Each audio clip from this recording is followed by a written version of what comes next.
దేవుని జీవ గ్రంథంలో నుండి ఎందుకు మనము ఇలా ప్రార్థన పెట్టుకుంటాం? ఎందుకు ఇలా మనం దేవుని వాక్యము చెప్పుకుంటాం? కారణం ఏంటి అని మనము గనక గమనిస్తే, సృష్టికర్త దేవుడు మానవులను ఒక కోరిక కోరాడు. మానవులు దేవుని నమ్మాలి, అప్పుడు దేవునికి సంతోషం. ఆ దేవుడు పరిశుద్ధుడు. ఆయనను తండ్రి అయిన దేవుడైన యెహోవా అంటారు. ఆయనే మానవునిగా భూమి మీదకి వచ్చాడు. ఆయనను యేసు క్రీస్తు ప్రభు అంటారు. ఆయనే ఇప్పుడు మనతో ఉన్నాడు. ఆయనను పరిశుద్ధాత్మ తండ్రి అంటారు. ఆ దేవుడు కోరేది ఏంటంటే, మానవులు దేవుణ్ణి నమ్మాలి. మానవులు దేవుణ్ణి నమ్మకపోతే దేవునికే నష్టం కాదు, మానవునికే నష్టం. బైబిల్ గ్రంథంలో ప్రభు చెప్పిన మాటలు చాలా ఉన్నాయి. మీరు చాలా వినుంటారు, చాలా తెలుసు. దేవుని గ్రంథంలో రాయబడిన మాటలు విశ్వాసము లేకుండా దేవునికి ఇష్టడుగా ఉండుట అసాధ్యం. ఏ మానవుడైనా మనిషి అయి పుట్టిన తర్వాత సృష్టికర్త దేవుడు ఆ మానవుని చూచి సంతోషించాలంటే, సృష్టికర్త పరిశుద్ధుడైన దేవుని యందు నిజముగా నీవు విశ్వాసం ఉంచితే నీకు ఆశీర్వాదము తప్పనిసరిగా ఇప్పుడే ప్రారంభమైంది. ఒకవేళ దేవుని యందు నీకు నిజమైన విశ్వాసం లేకపోతే ఎవరేమీ చేయలేరు. సహోదరి సహోదరులారా, దేవుడు ఆయన యేసు క్రీస్తు ప్రభు ఎలా ఆ విషయాలు జీవ గ్రంథంలో నుండి క్లుప్తంగా శ్రేష్టమైన మాటలు ధ్యానిద్దాం. దాన్ని ఎవరైనా చదువుకున్న వాళ్ళు ఉంటే కొంచెం జాగ్రత్తగా వినండి. చరిత్ర తెలిసిన వారు ఉంటే కొంచెం లోతుగా వినండి. చరిత్ర, వర్తమానం, భవిష్యత్తు రాయబడి ఉంటాయి ఇదే బైబిల్ గ్రంథం. ఈ బైబిల్ గ్రంథంలో యేసు క్రీస్తు ప్రభు దేవుడని, యేసు ప్రభువుని అంగీకరించకపోతే ఏమవుతారోనని రాసినట్టు జరుగుతున్నాయి. అవి కళ్ళారా చూస్తున్నాం. చూచి కూడా మనం ఇంకా రక్షణ పొందకపోతే అది మనకు, మన పిల్లలకు మంచిది కాదు. సహోదరి సహోదరుడా, దానియేలు గ్రంథంలో నుండి ఒక వాక్యం చదువుకున్నాం. చూడండి, దానియేలు గ్రంథంలో నుండి ఈ మాటలు రాయబడి ఉన్నాయి. దానియేలు గ్రంథము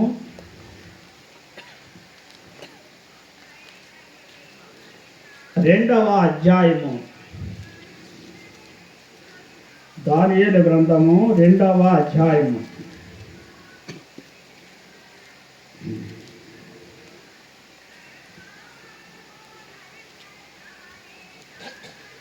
మొదటి 2 వచనాలు.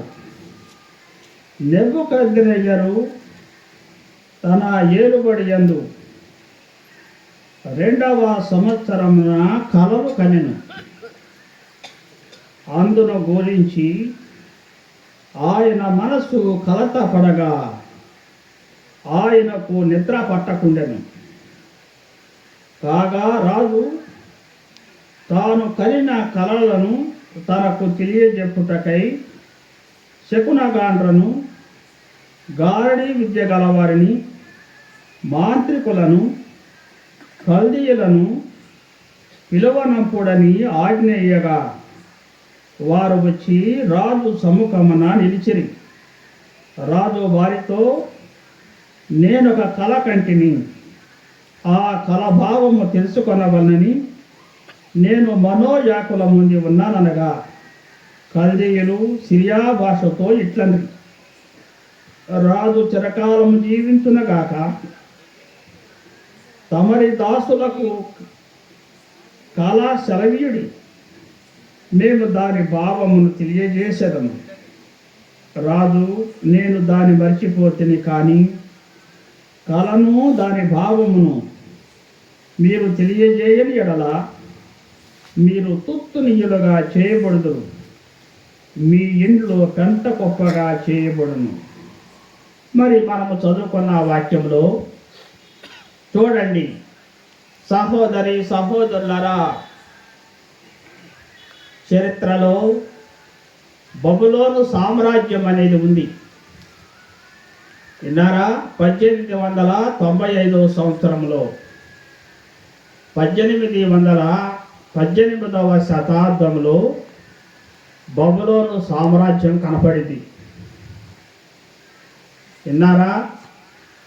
ఆ బబులోను సామ్రాజ్యం ముందు అషూరు అనే రాజులు పరిపాలన చేశారు. ఆ బబులోను సామ్రాజ్యము ఏర్పడిన తర్వాత ఆ బబులోను సామ్రాజ్యాన్ని పరిపాలిస్తున్నటువంటి చక్రవర్తి నెబుకద్నెజరు. ఆ నెబుకద్నెజరు రాజు గారికి కళ వచ్చింది. కళలో వచ్చిన విషయం మర్చిపోయాడు. ఆ కళ వచ్చినప్పుడు మనసు కలత చెంది నిద్ర పట్టలేదు. అప్పుడు ఆయన మహా చక్రవర్తి కదా, ఆజ్ఞ ఇచ్చాడు.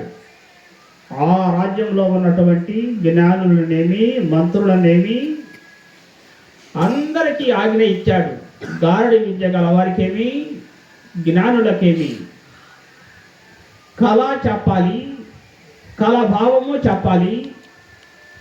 ఎవరైనా చెప్పకపోతే వారిని చంపేస్తాను అని ఆజ్ఞ ఇచ్చాడు. సహోదరి సహోదరులారా, గమనించండి, ఇది జరిగిన సంఘటన.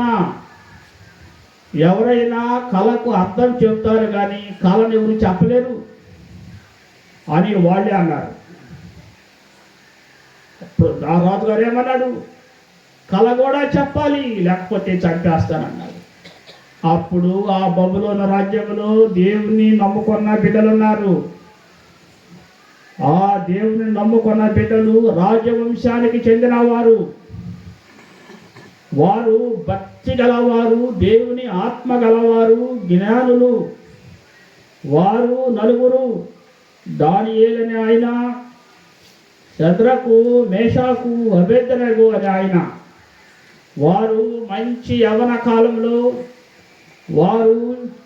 యవ్వన కాలంలోనే వారు నపుంసకులుగా చేయబడి వారి జీవితం కాలమంతా దేవునికి అర్పించబడిన వారు దేవుని ధ్యాస తప్ప వేరే ధ్యాస తెలియదు వారికి. అటువంటి భక్తి గలవారు దేవుని బిడ్డలు నలుగురున్నారు ఆ రాజ్యంలో. వారు దేశము పరాయి దేశం, యోదయ దేశము నుండి తీసుకొచ్చి వీళ్ళ దేశంలో చెరలో పెట్టుకున్నారు. వీరు ఈ దేశంలో ఉంటూ కూడా దేవుని మర్చిపోరా. ఏ దేశంలో ఉన్నా, ఏ ప్రాంతంలో ఉన్నా నిజమైన దేవుని బిడ్డలు నిజమైన దేవుని మర్చిపోరు అని మనకు అర్థమవుతుంది. అక్కడ వారితో పాటు వేల మంది ఉన్నారు. అందరూ దేవుని మర్చిపోయారు, కానీ ఈ నలుగురు దేవుని మర్చిపోరా. ఈ నలుగురు కూడా అక్కడ రాజు సముఖంలో ఉన్నారు. కళ చెప్పకపోతే ఈ నలుగురిని కూడా చంపేస్తాడు. అప్పుడు దానియేలు గారు రాజుగారికి ఒక వినతి చేశాడు. కొంచెం సమయం ఇవ్వండి, కొంచెం సమయం ఇస్తే మేము మా దేవునికి ప్రార్థన చేసి మా దేవుడు బయలుపరిచినటువంటి కళను, కళ భావాన్ని చెప్తామని. అప్పుడు రాజుగారు సమయం ఇచ్చాడు. నలుగురు కలిసి ప్రార్థించారు. నలుగురు కలిసి, ముగ్గురు కలిసి, ఇద్దరు కలిసి ప్రార్థిస్తే రాజ్యాలు ఉనికిపోతాయి, కుటుంబాలు దీవించబడతాయి. దేవుడు చూస్తూ ఉంటాడు. ఇప్పుడు ఎక్కడ ఇద్దరు ఉంటారో, ఎక్కడ ముగ్గురు ఉంటారో ప్రార్థించే వాళ్ళ మధ్యలో దేవుడు ఉంటాడు. ప్రార్థిస్తున్నావా సహోదరి సహోదరుడా? వారు ప్రార్థించడం ప్రారంభించారు. మరలా రెండు వాక్యాలు. దానియేలు గ్రంథము 2వ అధ్యాయము 17వ వచనం. అప్పుడు దానియేలు తన ఇంటికి పోయి తన స్నేహితులైన హనన్యాకును మిషాయేలునకును అజర్యాకును సంగతి తెలియజేసి తానును తన స్నేహితులను బబులోనులో తక్కిన జ్ఞానులతో కూడా నశింపకున్నట్లు ఆ కళ యొక్క మర్మం విషయంలో పరలోకమందున్న దేవుని వలన కటాక్షము పొంద నిమిత్తమై ఆయనను వేడుకొనుడని వారిని హెచ్చరించాను. అంతటా రాత్రి యందు దర్శనము చేత ఆ మర్మము దానియేలునకు బయలుపరచబడింది గనుక దానియేలు పరలోకమందున్న దేవుని స్తుతించాను. సహోదరి సహోదరులారా, దానియేలు గారు వెళ్ళి ముగ్గురు స్నేహితులకు చెప్పి మమ్మల్ని కూడా చంపేస్తారు అందరితో పాటు, మరి మన దేవుడు నిజమైన దేవుడు కదా, మరి మన దేవుడు మనతో మాట్లాడతాడు కదా, మన దేవునితో మనం మాట్లాడతాం కదా, మనము వాళ్ళకలాగా మనవించుకుండాలి, మన దేవుడు మనకు చెప్తాడు కదా అని నలుగురు ప్రార్థించడం ప్రారంభించారు. సహోదరి సహోదరుడా, నీవు నేను కలిగి ఉన్న జీవము గల దేవుడు, మాట్లాడే దేవుడు, నీవు అడిగితే నీ సమస్య వస్తే నువ్వు మోకరిస్తే తండ్రి ప్రభువా అంటే జవాబిచ్చే దేవుడు ఉన్నాడు అన్న సంగతి వాళ్ళకి తెలుసు. నీకు తెలుసా? ప్రభు అడుగుతున్నాడు. వారు నిజంగానే ప్రార్థించారు. ఆ రాత్రి మర్మములను బయలుపరిచే దేవుడు మర్మాలను బయలుపరిచాడు. సహోదరి సహోదరుడా, నీ కుటుంబంలో ఏమైనా మర్మాలు ఉన్నాయా? నీ జీవితం నీకు అంతపడతలేదా? నీ జీవితానికి దారి గమ్యం లేదా? నీకు ఎవరు బయలుపరిచేవాడు లేరా? ఇదిగో దేవుడు ఉన్నాడు. ఆయన జీవం గల దేవుడు, మాట్లాడే దేవుడు, దారి చూపించే దేవుడు, బయలుపరిచి బలపరిచే దేవుడు ఉన్నాడు. ఆ రోజు దేవుడు మాట్లాడాడు. ఉదయాన్నే రాజుగారి దగ్గరికి వెళ్ళాడు. గుర్తుపెట్టుకో సహోదరి సహోదరుడా, నెబుకద్నెజర్ రాజు హిందువులు, కానీ జీవం గల దేవుడు ఆయనకి తెలియదు. కానీ దానియేలు ప్రార్థన చేసినప్పుడు జీవం గల దేవుని గూర్చి వెళ్ళి చెప్పాలి రాజుగారికి. ఒక్కసారి గుర్తుపెట్టుకో, జీవం గల దేవుని గూర్చి రాత్రి చెప్తున్నారు సేవకులు. వింటావా? ఈ మీటింగ్ నాకు కాదని అనుకుంటున్నావా? దేవుడు అంటున్నాడు, దేవుడు చెప్పమన్నాడు చక్రవర్తికి. దానియేలు వెళ్ళి చెప్పాడు, ఎన్నాడు. తర్వాత ఏం జరిగిందో, కళ ఏమిటో అక్కడ రాసి ఉంది. అది అంతా నేను చెప్తే టైం కుదరదు కనుక క్లుప్తంగా చెప్పి విషయానికి వద్దాం. ఒక్కసారి వినండి దేవుని యొక్క వాక్యం ఏం రాసి ఉందో అక్కడ మనం చదువుకుంటే. అప్పుడు 31వ వచనంలో ఆ కళ గురించి చెప్తున్నాడు. ఏ కళ వచ్చిందా రాత్రి, ఆ కళ ఏమిటి? 31వ వచనం, రాజా తాము చూచుతుండగా బ్రహ్మాండమగు ఒక ప్రతిమ కనబడును కదా. విన్నారా?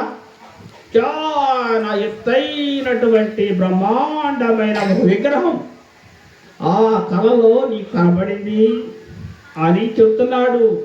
కళ చెప్తున్నాడు దానియేలు గారు రాజుగారికి. ప్రతిమ అంటే విగ్రహం, బ్రహ్మాండమగు ప్రతిమ కనబడింది కదా. అవునయ్యా అవునయ్యా అన్నాడు రాజుగారు. అలా చెప్తూ స్టెప్ బై స్టెప్ వరుసన చెప్తున్నాడు.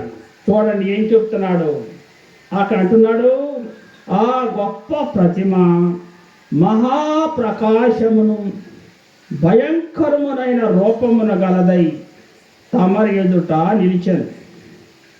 ఆ ప్రతిమ యొక్క శిరస్సు మేలిమి బంగారుమయమైనది, దాని రొమ్మును భుజములను వెండివియు, దాని ఉదరమును తొడలను ఎత్తడివియు, దాని మోకాళ్ళు ఇనుపవియు, దాని పాదములలో ఒక భాగము ఇనుపదియు ఒక భాగము మట్టిదియునై ఉండెను.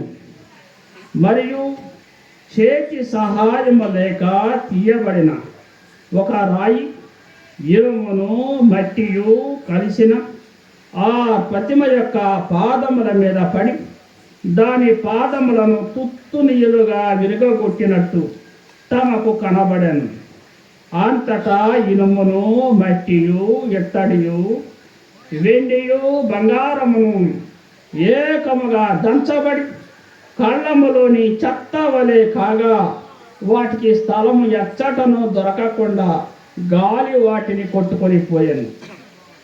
ప్రతిమను విరగొట్టిన ఆరాయి సర్వభూతలమంతా మహాపర్వతమాయను.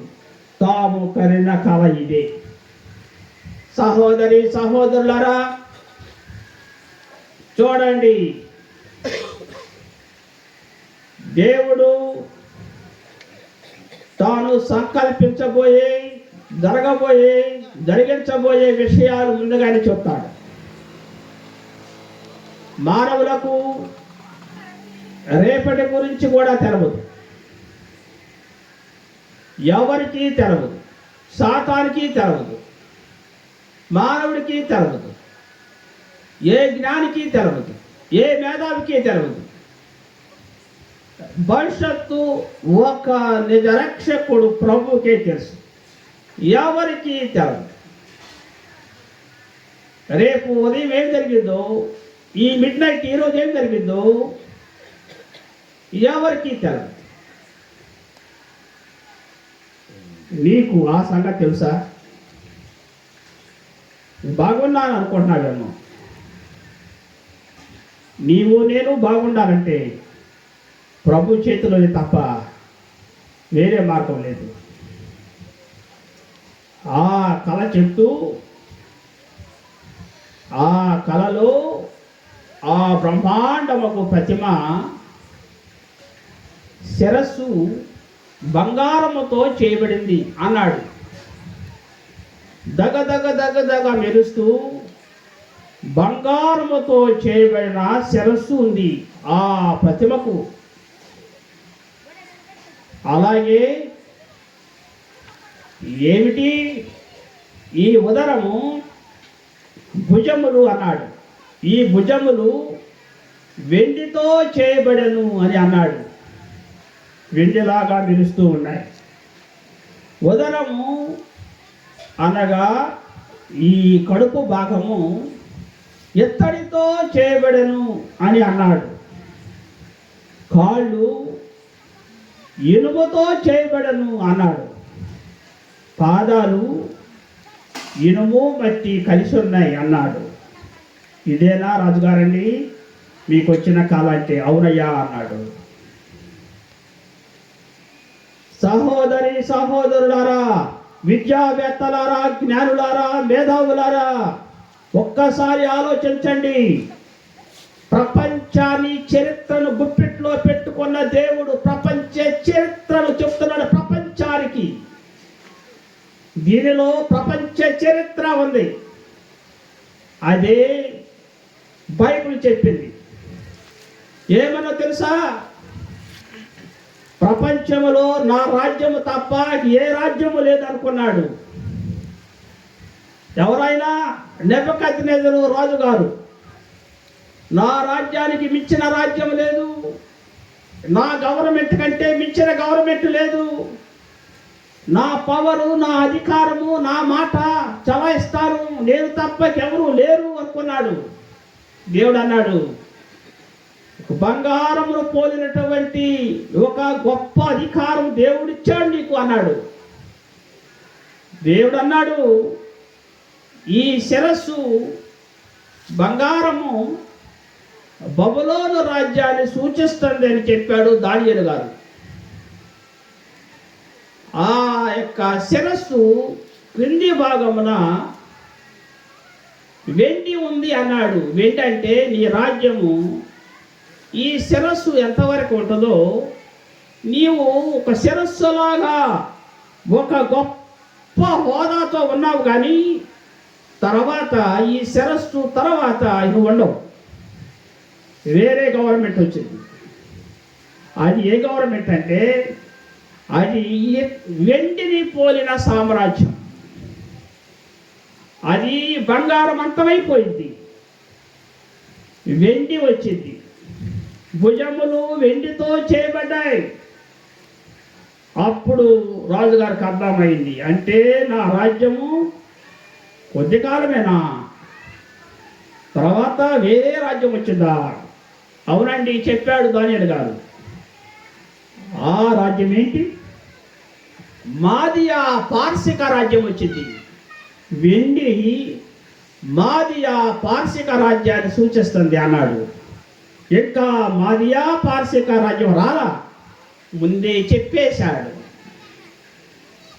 బబులోను రాజ్యం అంతమ కాల, అంతమయ్యిందని ముందే చెప్పాడు. ఒక మనిషి చరిత్ర, ఒక ప్రభుత్వము, ఒక రాజు, ఒక సామంతుడు, ఒక పేదవాడు, ఎవరైనా ఒక మనిషి చరిత్ర ముందుగానే దేవుని చేతిలో ఉంటుంది.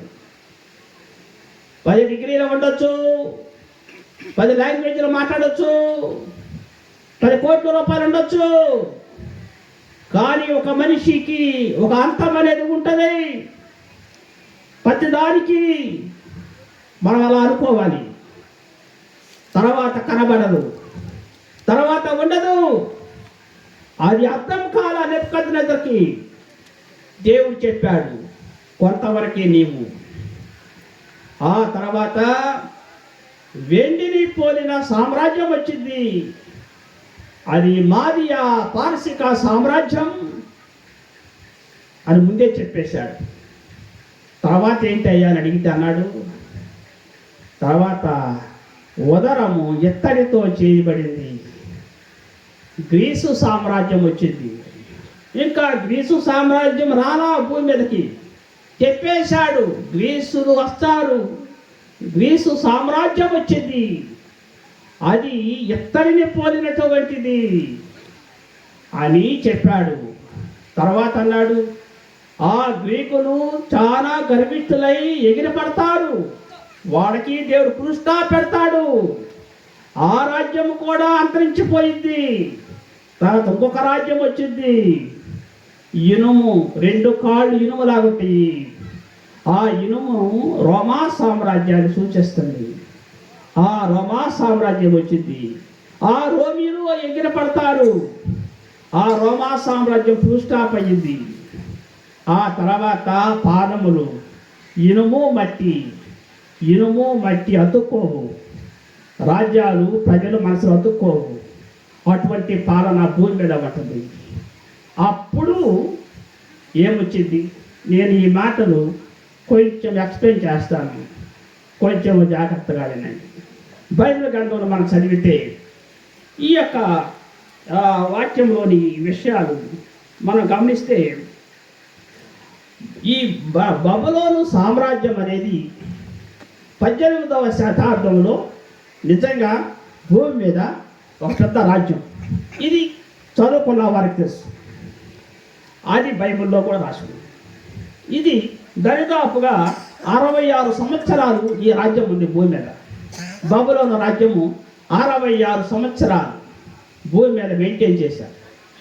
66 సంవత్సరాల తర్వాత ఆ దేశము, ఆ రాజ్యము దేవుడు తీసేశారు. తర్వాత మాదియా పార్శిక రాజ్యం వచ్చింది, అది వెండి. అది 208 సంవత్సరాలు మెయింటైన్ చేసింది ఆ రాజ్యం. 208 సంవత్సరాలు చరిత్ర పుటలు ధ్యానించండి.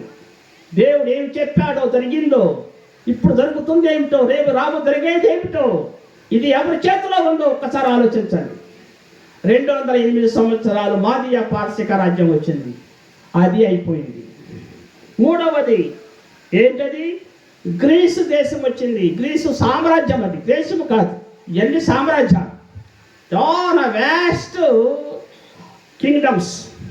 అవి చూడండి, అది ఎలాంటిదంటే 185 సంవత్సరాలు ఉంది గ్రీసు పరిపాలన. తర్వాత దేవుడు దాన్ని కూడా తీసేశాడు. తర్వాత ఏమొచ్చింది? రోమా ప్రభుత్వం వచ్చింది. అది ఎన్ని సంవత్సరాలు? 500 సంవత్సరాలు పరిపాలన చేశారు. అప్పుడు రోమా పరిపాలన కాలంలో యోదయ దేశము ఆ రోమా పరిపాలన కింద ఉంది. అప్పుడు యేసయ్య పుట్టాడు. ఒక్కసారి ఆలోచించండి, ఎగ్జాక్ట్లీ డేట్స్తో సహా బబులోను రాజు గురించి దేవుడు ఏమి చెప్పాడో ఎగ్జాక్ట్లీ రోజులతో సహా ఎగ్జాక్ట్లీగా జరిగిపోయినాయి. దేవుడు ప్లాన్ ఇచ్చాడంటే, దేవుడు చెప్పాడంటే చేస్తాడు, గుర్తుపెట్టుకో. ఇప్పుడు చెప్పారా? ఇప్పుడు ఏమైంది? ఆ రోమా సామ్రాజ్యము లాస్ట్లో అప్పుడు పాదాలు గురించి రాసి ఉంది కదండి. ఆ పాదాలు ఇనుము మట్టితో చేయబడిన పాదాలు, ఆ విగ్రహంకి ఇనుము మట్టితో చేయబడిన పాదాలు ఉన్నాయి. అప్పుడు అలా చూస్తానే ఉన్నాడు కలలో. నెబుకద్నెజరు రాజు గారు చూస్తానే ఉన్నాడు.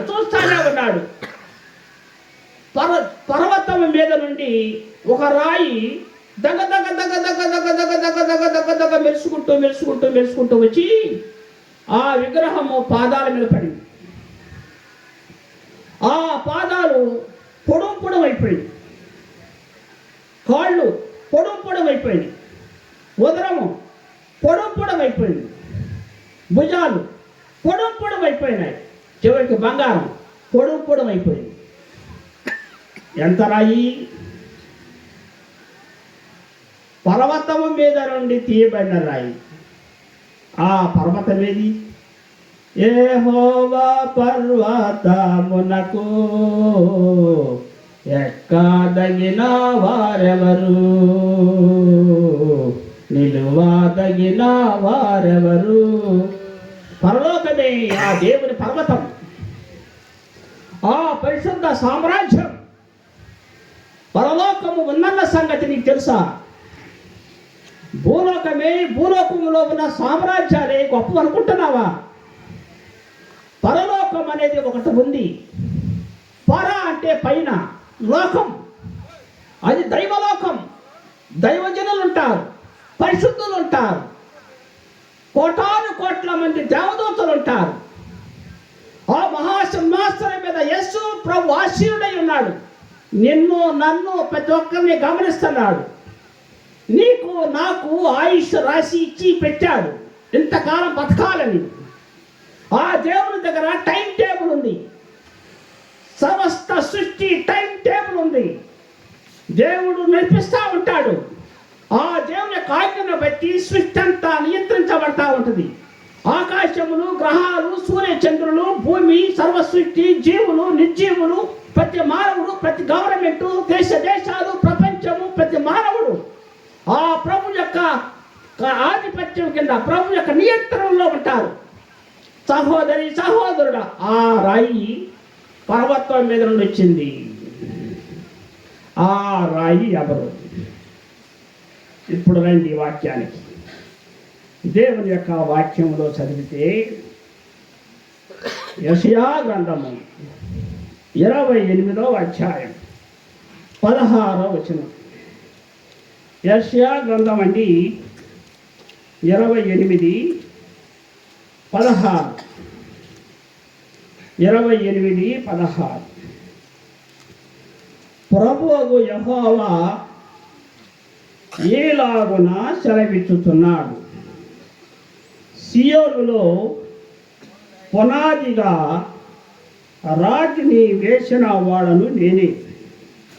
అది పరిశోధింపబడిన రాయి, అమూల్యమైన తలరాయి, బహు స్థిరమైన పునాది అయిన మూలరాయి ఉన్నది. విశ్వసించువాడు కలవరపడడు. ఈ వాక్యానికి రాయి అనగా అర్థము మెస్సయ్యా భూమి మీదకి వస్తారు. ఆ ప్రభుని రాయి అంటారు. ఆ ప్రభు ఎలాంటి దేవుడు అంటే అక్కడ రాసింది పరిశోధించబడిన రాయి, అనగా ఏ లోపమో లేని ఆయన మానవుడు కాదు, దేవుడే మానవుడయ్యాడు. ఆయనే యేసు క్రీస్తు ప్రభువారు. పరిశోధింపబడిన రాయి, అమూల్యమైన తలరాయి, అనగా ప్రతి దానికి తలరాయి కావాలి, ప్రతి దానికి పునాది రాయి కావాలి. పునాది రాయి, తలరాయి ప్రభువే. ఒక నిర్మాణానికి ఒక పునాది రాయి ఎంత ముఖ్యమో, ఒక మానవ జీవితానికి ఈ ప్రపంచానికి సర్వస్థితిలో ఉన్న మానవులకు పునాది రాయి యేసుక్రీస్తు ప్రభు. ఆ ప్రభువే గనక మనకు లేకపోతే ఈనాడు పునాది లేని నిర్మాణాలు అవి నిలవవు.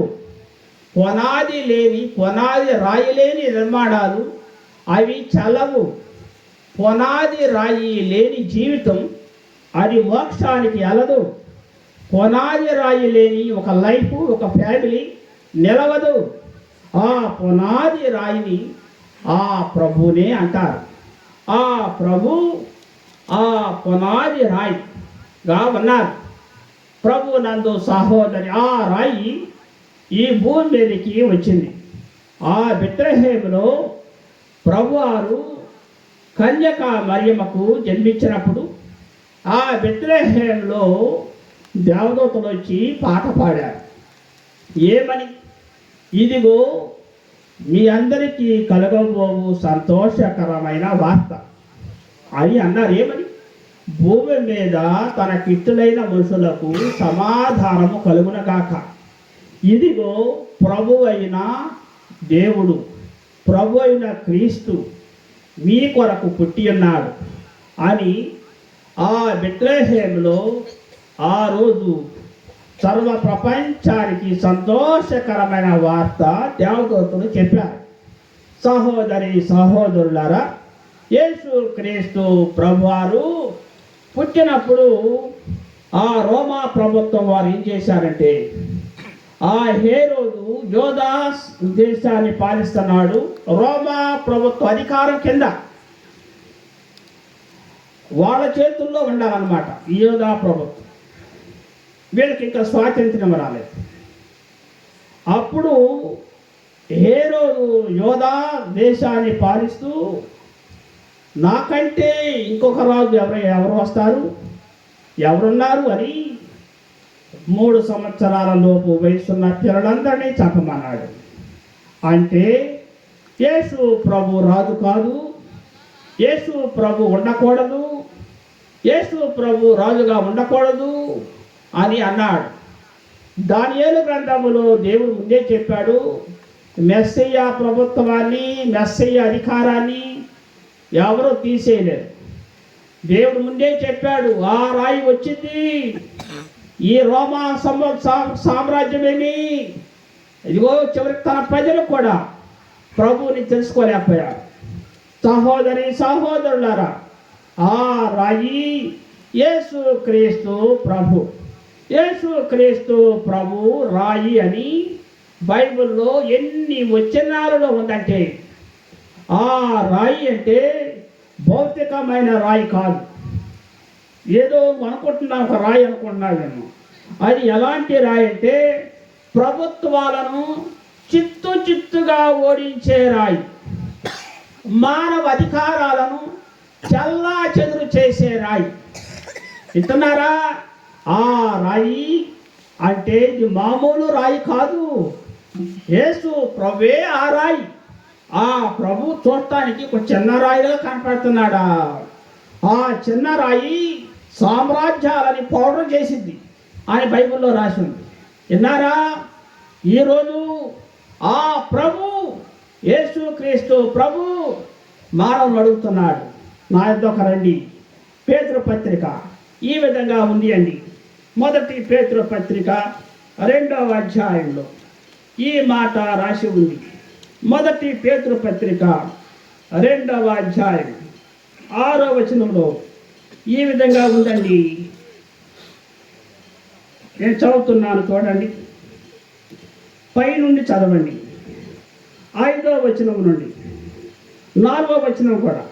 మనుషుల చేత విసర్జింపబడినను దేవుని దృష్టికి ఏర్పరచబడినది అమూల్యమును సజీవమునైన రాయియగు ప్రభు నద్దకు వచ్చిన వారై.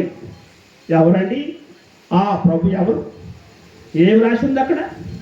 సజీవమైన రాయి. ప్రభు సజీవుడు అండి. ప్రభు జీవించి ఉన్నాడండి.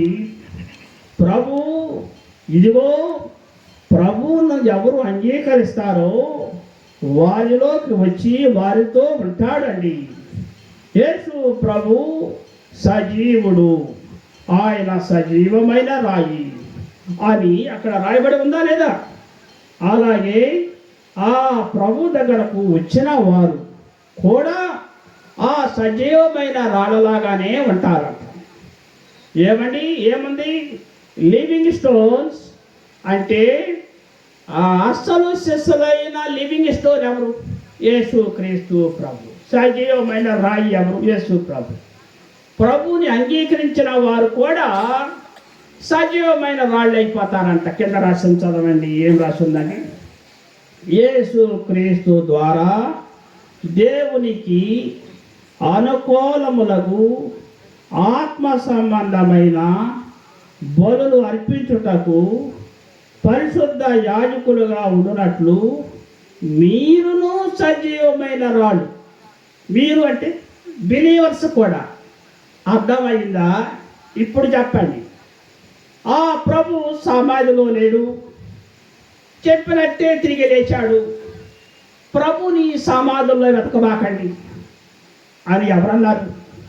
దేవదూతలు అన్నారు. ప్రభు సమాధుల్లో ఉండడు. సమాధుల్లో ఉండేది పాపం. దేవుడు సమాధిలో ఉండడు. విన్నారా? దేవుడు చనిపోయాడు పాపి కోసం. దేవుడే చనిపోకపోతే పాపి చనిపోవాలి. పాపి చనిపోకూడదని పాపికి బదులు దేవుడు చనిపోయాడు. మీకు ఈ యొక్క మాట జనరల్గా ఆలోచిస్తున్నాను. అసలు దేవుడు చనిపోవటం ఏంటి అంటే, మీకు ఈ మాటను నేను కొంచెం వివరించి చెప్తాను, మీరు జాగ్రత్తగా వినండి. అక్కడ పరిశుద్ధ స్థలములోనికి మానవుడు వెళ్ళలేడు. మానవులకు దేవునికి అడ్డుగా మానవుల పాపాలు వచ్చినాయి. ఈ మానవుడు పరిశుద్ధ స్థలంలోనికి వెళ్ళలేడు. అంతేకాదు, పరలోక ద్వారం మూసేసి ఉంది. పరలోక ద్వారం తెలిసేవాడు లేరు. Heaven doors are close. పరలోకములోకి వెళ్ళటానికి మానవుడికి అర్హత లేదు. పరలోకము వెళ్ళాలంటే పరలోకం ద్వారం తెలిసేవాడు లేరు. అలాగే మానవుడే, మానవత్వమే పాపవత్వము. Humanity is sinful. మానవుడు పరలోకము మోక్షానికి వెళ్ళలేడు. వెళ్ళటానికి ప్రయత్నించినా వారి వల్ల కాదు. పరిశుద్ధ స్థలములోనికి వెళ్ళాలి. మానవుడు వెళ్ళాలి. మానవుడు వెళ్తే చస్తాడు. అది చావట్టు. మరణం అంటే అది. పరిశుద్ధ స్థలములోనికి మానవుడు వెళ్తే చనిపోతాడు. అది చావు అంటే. ఇక్కడ చనిపోయి సమాజం ఇది చావు కాదు. శరీరంలో ఉన్న ప్రతి మనిషి చావాల్సింది. అది భూమి మీద చావు. అది కాదు దేవుడు మాట్లాడుతుంది. పరలోకం అనే పరిశుద్ధ స్థలంలోనికి వెళ్తే చస్తాడు, వెళ్ళలేడు. అందుకన్నాడు దేవుడే చనిపోతానన్నాడు. అది మళ్ళీ ఇంకా వివరించి చెప్తాను మీకు. పరిశుద్ధ స్థలంలోనికి మానవుడు వెళ్ళలేడు. వెళ్తే మానవుడు చనిపోతాడు. ఒక గొర్రె పిల్లను పంపిస్తే గొర్రె పిల్ల చచ్చిపోయింది. గొర్రె పిల్ల చచ్చిపోతే ఏం కాదు, మానవుడు మాత్రం చనిపోకూడదు. ఓ, ఎంత అద్భుతమైన తండ్రి ప్రేమ! గొర్రె పిల్ల చనిపోతే ఏం కాదా, మానవుడు చనిపోకూడదా? గొర్రె పిల్లలు పంపిస్తారు ముందుకి. పాత నిబంధన కాలంలో గొర్రె పిల్లలు పంపిస్తారు పరిశుద్ధ స్థలంలోనికి. గొర్రె పిల్ల చనిపోతే ఈ మానవుడు మాత్రం బాగుండాలి. మానవుడు బాగుండాలంటే గొర్రె పిల్ల మీదకి మానవ రావాలి. విన్నారా? ఆ గొర్రె పిల్ల యేసు ప్రభు. యేసు ప్రభు మీదకి ఆ మరణం వచ్చింది. యేసు ప్రభు మానవుల మరణాన్ని కోరుకున్నాడు. మానవుల మరణం నా మీదకి రావాలి, మానవులు మాత్రం మరణించకూడదు. దేవుడు లోకమును ఎంతో ప్రేమించడు అనే మాటకు అర్థం మానవులు నాశనము కాకూడదు. మానవుల ఆయన మీదకి వెళ్ళాలి. మరణాన్ని దేవుడు సృష్టించలేదు, మరణాన్ని తెచ్చుకుంది మానవుడు.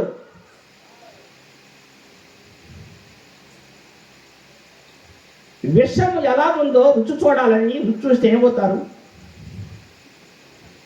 విషం ఎలా ఉందో టేస్ట్ చూద్దామంటే ఏమవుతారు?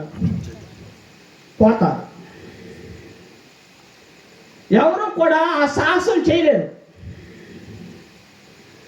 మరణాన్ని రుచి చూడాలని దేవుడు అనుకున్నాడు.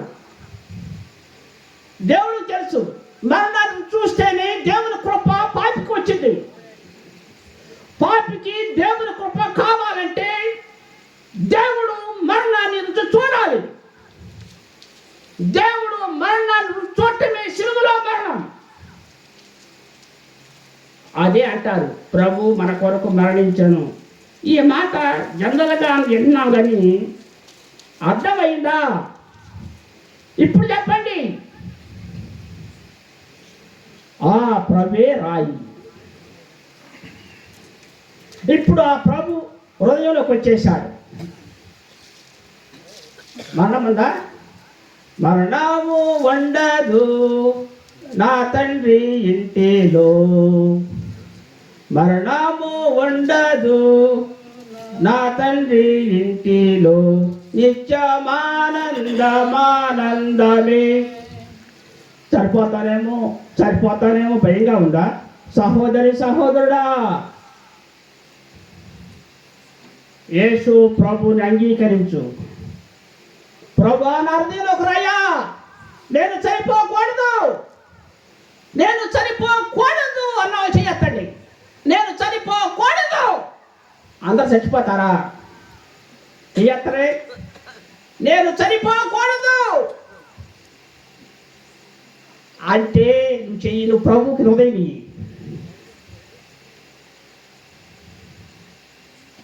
ప్రభు అన్నాడు, మనకు బదులుగా ప్రభు ప్రాణం ఇచ్చాడు.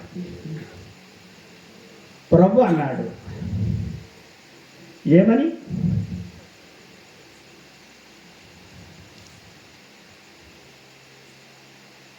అందరి ప్రాణ విమోచన క్రయధనముగా ఆయన తన ప్రాణం ఇచ్చుటకు ఈ లోకానికి వచ్చాడు.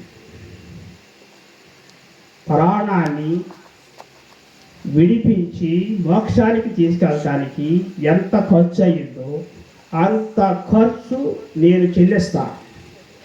I'm ready to pay the price to redeem the people.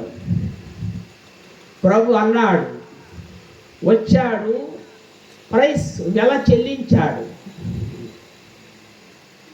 ఇక్కడ నుండి మానవుడు పరలోకం వెళ్ళాలి. ఇక్కడ ఇది భూమి,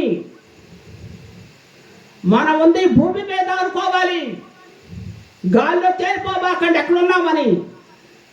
మనం ఉంది భూమి మీద. భూమి తర్వాత మొదటి ఆకాశం తర్వాత రెండవ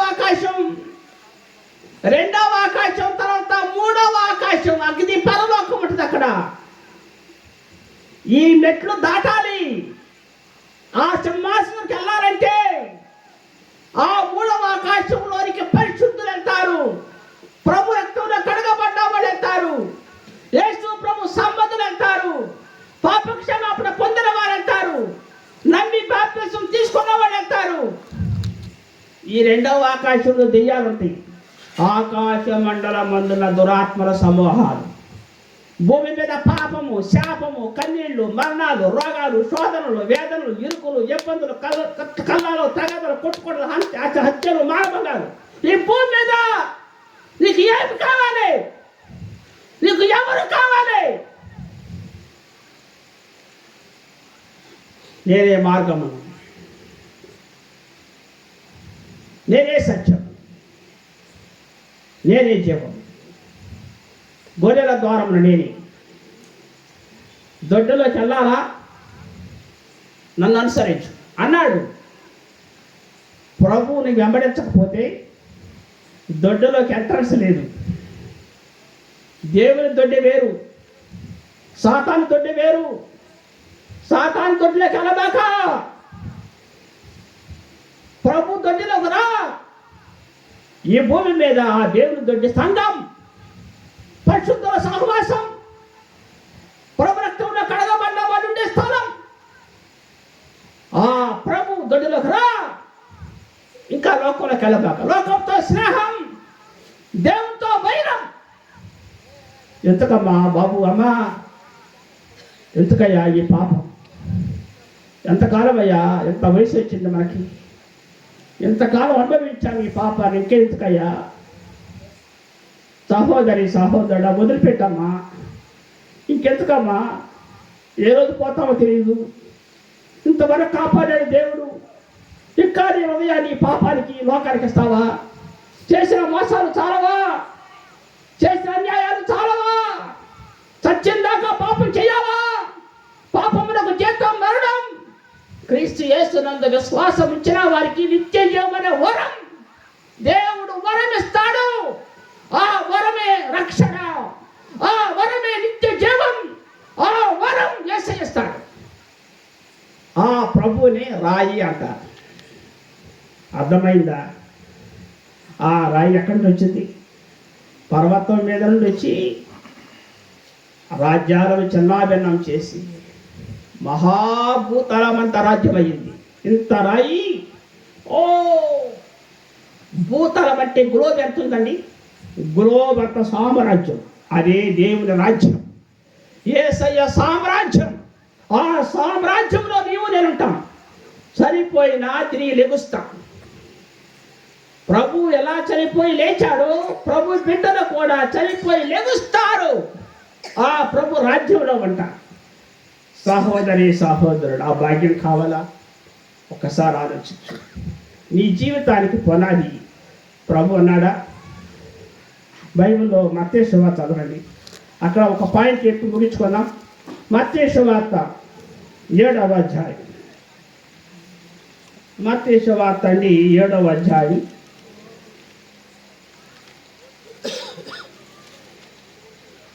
7వ అధ్యాయము 24వ వచనం చూడండి. కాబట్టి ఈ నా మాటలు విని వాటి చొప్పున చేయు ప్రతివాడును బండ మీద తన ఇల్లు కట్టుకొనిన బుద్ధిమంతుడు. బండ మీద ఇల్లు ఎవరు కట్టుకున్నారండి? సహోదరి సహోదరులారా, బండ మీద ఇల్లు కట్టుకున్నావా? ఆ బండ అంటే యేసు ప్రభుని అంగీకరించి, యేసు ప్రభుని జీవితానికి పునాదిగా వేసుకుని, యేసు ప్రభు లేఖనాలు, ఈ వాక్యం నా పాదములకు దీపము, నా త్రోవకు వెలుగు. వాక్యాన్ని బట్టి బతకటమే. ఒక మనిషి అన్నాక వాక్యమే గ్రౌండ్, ఫౌండేషన్ జీవితానికి. ఆ మనిషిని దేవుడు అన్నాడు బుద్ధిమంతుడు అన్నాడు. దేవుడే అన్నాడు బుద్ధిమంతుడు, నా బిడ్డలు బుద్ధిమంతులు అన్నాడు. ఆ దేవుని బిడ్డలు బుద్ధిమంతులు. ఆ బిడ్డలు ఆ ప్రభుతో ఉంటారు. సహోదరి సహోదరుడా, ప్రభు అనే బండ మీద నీ జీవితాన్ని కట్టుకో. నువ్వు బుద్ధిమంతులంట ఆకాశ నక్షత్రాలు లాగుంటారంట. అంటుంటారండి, ఆకాశ నక్షత్రాలు దేవుని దృష్టిలో నక్షత్రాలు అంటారు. ఈ భూమి మీద రాళ్ళు పెట్టి కొడతారు, చంపుతారు, తింటారు అని చేస్తారు. అక్కడ మాత్రం అంట ఆకాశ నక్షత్రాలు లాగుంటారంట. నక్షత్రాలుగా ఉంటావా? గంట కుప్పగా ఉంటావా? ఇందాక అన్నాడు చెప్పేది లేదు. కాలకార్థం చెప్పకపోతే, ఈ దేవుడిని దానియేలు దేవుడిని పూజించకపోతే వాడి ఇల్లు పెంట కుప్ప అయిపోయింది. దానియేలు దేవుడే దేవుడంట. నెబుకద్నెజరు అన్నాడు, తల వంచి నమస్కరించాడు, దేవుడి గురించి విన్నాడు. మరి చివరికి మారు మోసుకున్నట్లే తెలియదు. ఎంత గొప్ప దేవుడు ఉన్నాడు. ఈ రాత్రి నడి వీధిలో ప్రభు చెప్తున్నాడు, ప్రభు హృదయం ఇస్తావా? అంగీకరిస్తావా? సమయం అన్న కాదు, ఇదే సమయం. రేపు అన్న తెలియదు, ఇదే సమయం, ఇదే రోజమ్మా. అమ్మా, ఈ పాత సంవత్సరంలో మారు మోసి పొందండి. కొత్త సంవత్సరం రాకముందే ఈ పాత జీవితాన్ని విడిచిపెట్టు. ఉదయం ప్రభుకి నామకార్థంగా ఉండొద్దాం, అది మంచిది కాదు. నామకార్థంగా ఉండొద్దాం, అది మంచిది కాదమ్మా. ఏ దారి కాకుండా అయిపోతాం. పరిశుద్ధమైన మార్గం నడువు, ఆత్మరక్షణ పొందు, పాపక్షమాపణ పొందు, విశ్వాసం ఉంచు, దేవుని యొక్క వాక్యానికి లోబడు. దేవుడు నిన్ను ఆశీర్వదిస్తాడు, నీ కుటుంబాన్ని ఆశీర్వదిస్తాడు, నీ బిడ్డలను ఆశీర్వదిస్తాడు, ఆరోగ్యం ఇస్తాడు, ఆయుష్ పెంచుతాడు, సమాధానం వచ్చింది, శాంతి వచ్చింది, అప్పులు పోతాయి, రోగాలు పోతాయి, పాపాలు పోతాయి, దెయ్యాలు పోతాయి. ఏసే లోపలికి వస్తే ఏసైని అంగీకరించు. ఏసే గొప్ప తండ్రి, ఏసే తప్ప ఎవరు లేరు. ఇదే అనుకూల సమయం. ప్రభు శ్రేష్టమైన కృప వాక్యం దేవుని బిడ్డలందరికీ దయచేయును గాక. ఆమె ప్రార్థన చేసుకున్నాం.